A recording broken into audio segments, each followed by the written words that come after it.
Hi guys, Puddin here with a special video for you today. As you can see, I'm divisioned up with a clanmate. This is it's a tier 8 heavy game with some T9s. Now what I'm doing initially first is looking at our ship positions, who is where, what tier they are, trying to figure out, who's got the best AA to try to bait in the enemy fighters.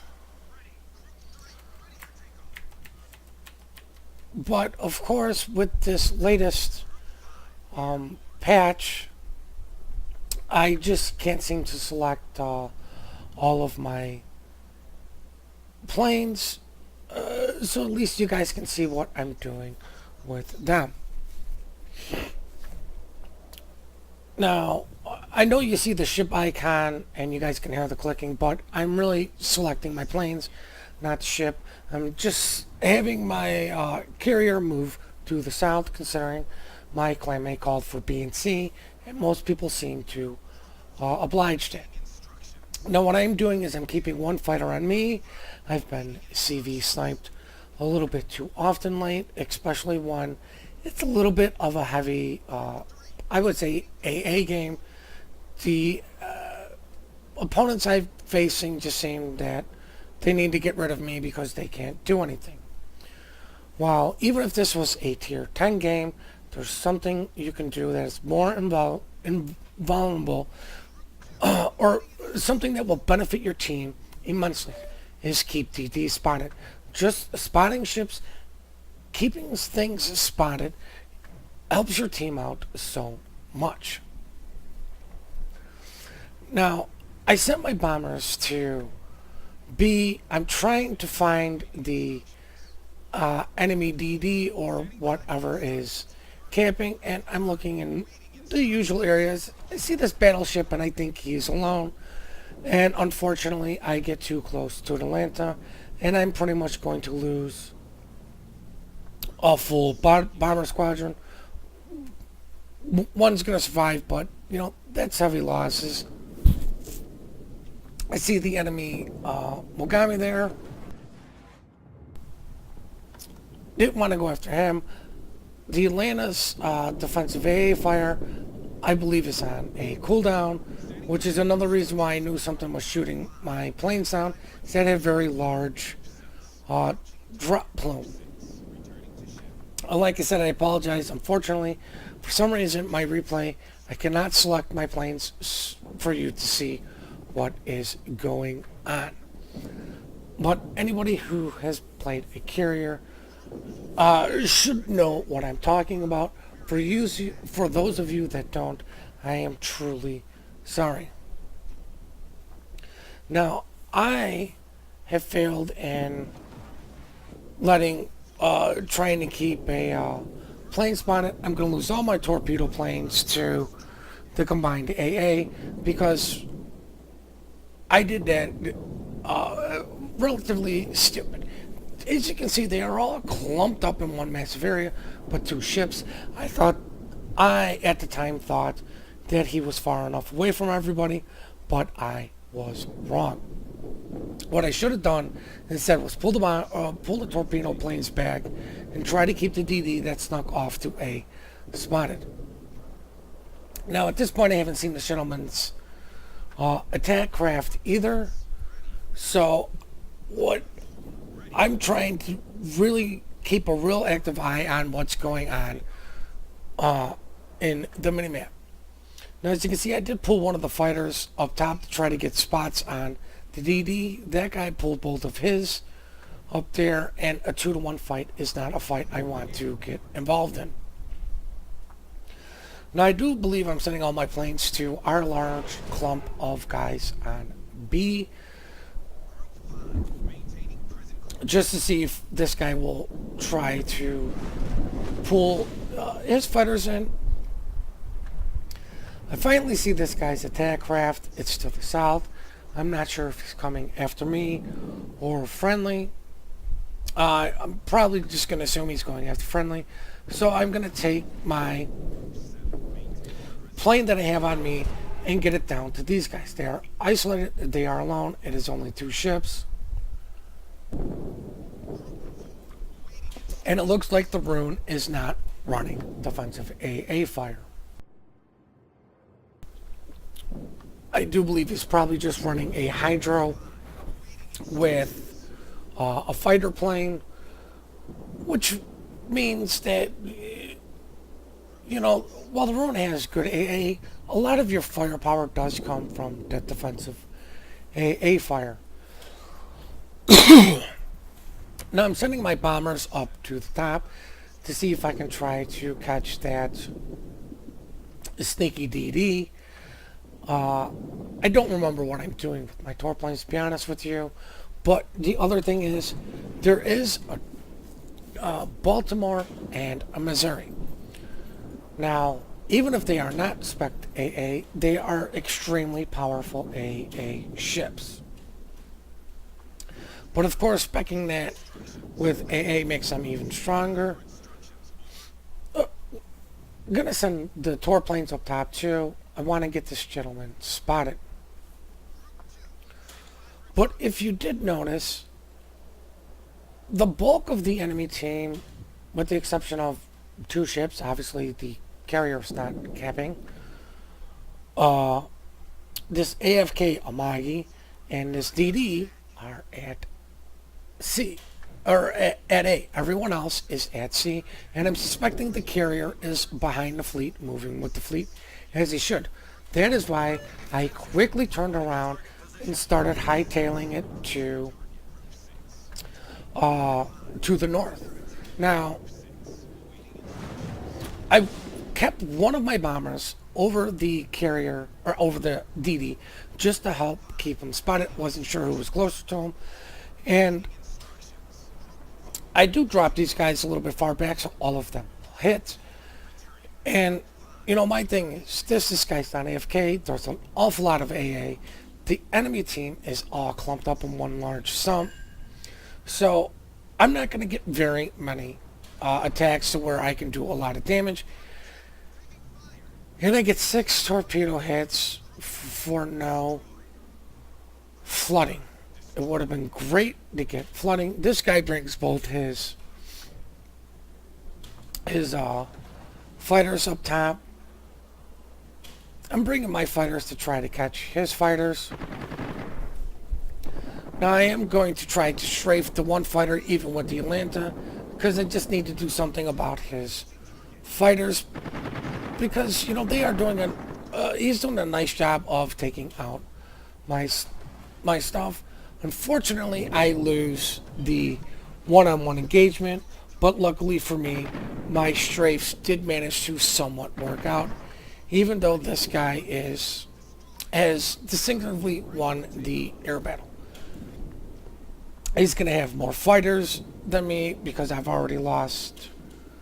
I've lost more fighters than he has, so I'm going to need help taking out at least the fighters.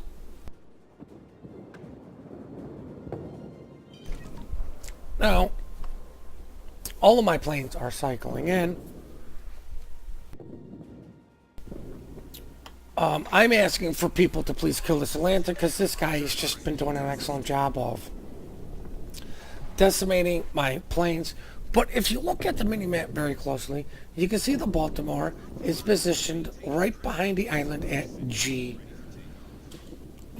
What this gentleman has initially done is turn that area into a no-fly zone. I can't even put my fighters in that area because I will lose them faster than I did to the Atlanta. So, still my only hope is to try to find isolated targets, which unfortunately there are not, and the ones that are somewhat isolated is for the most part an AA cruiser. The Atlanta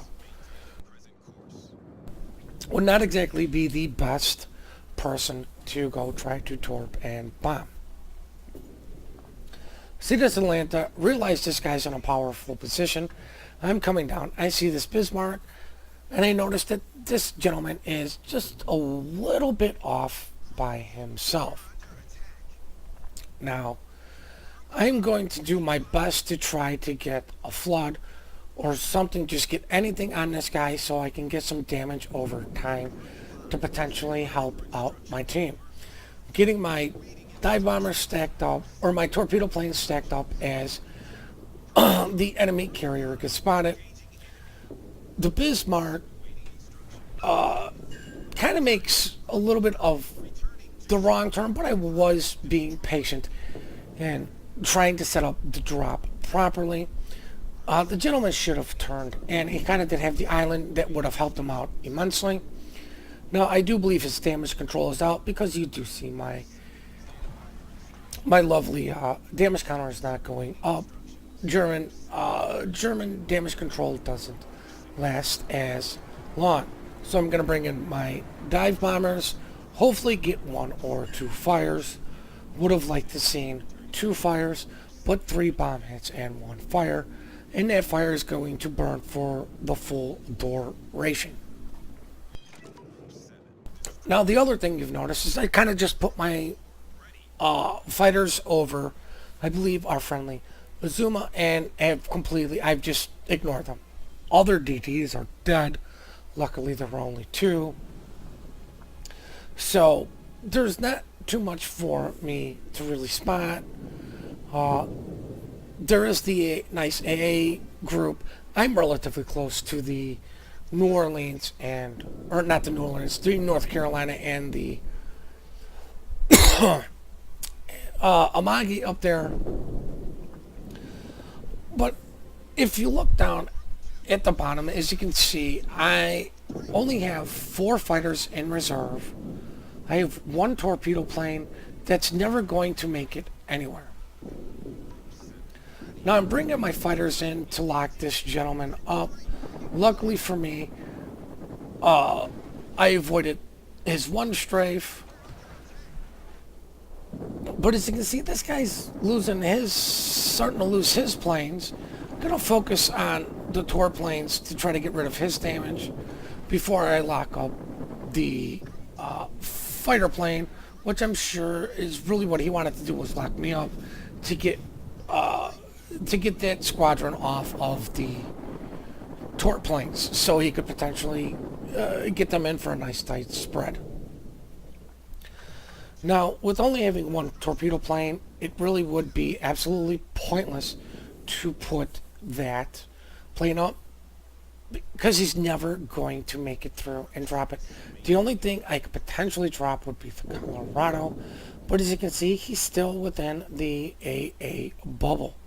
So that's not going to happen. So really all I have left is the dive bombers. Now, as you can see, we are putting up one heck of a valiant defense on B.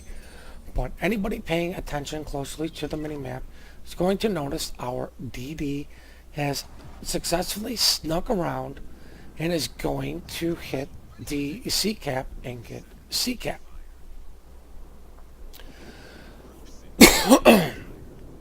Now, I do believe I'm sending my dive bombers in after the Amagi. He is out here alone. I do a manual drop. I get 7 bomb hits, 2 fires.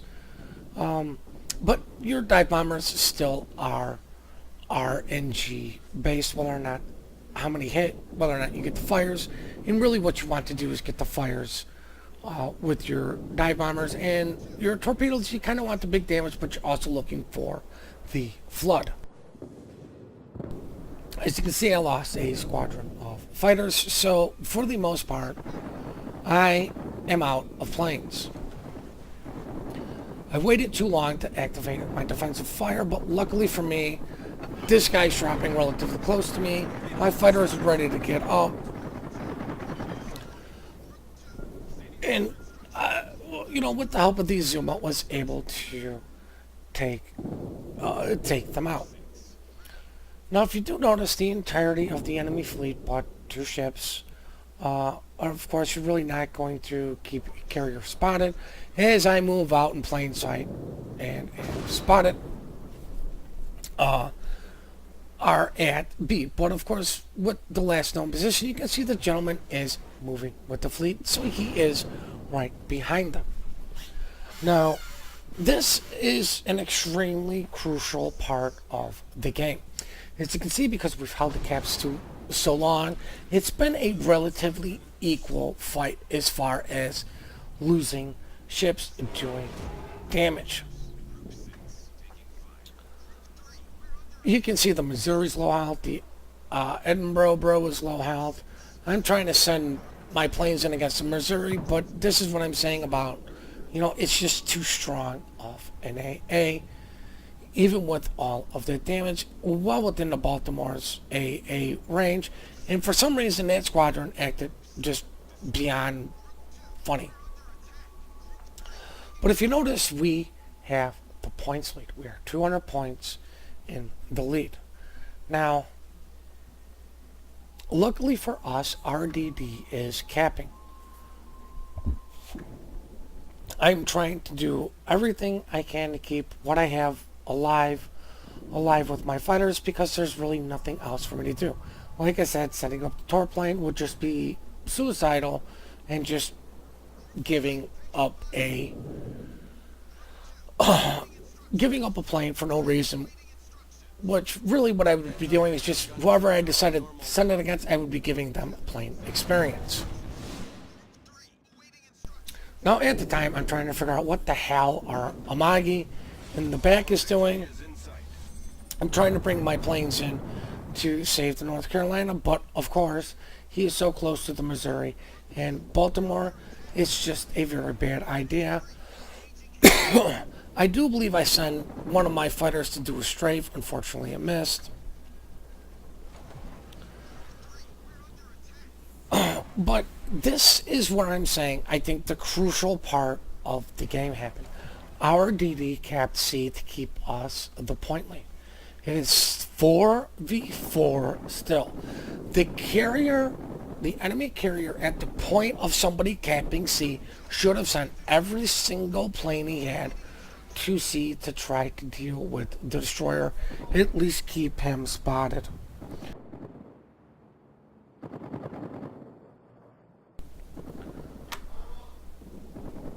So, well, because if he would have done that, they would have at least been able to maintain the C cap, even if all he did was drop one bomb, did 0 damage, but potentially reset the cap.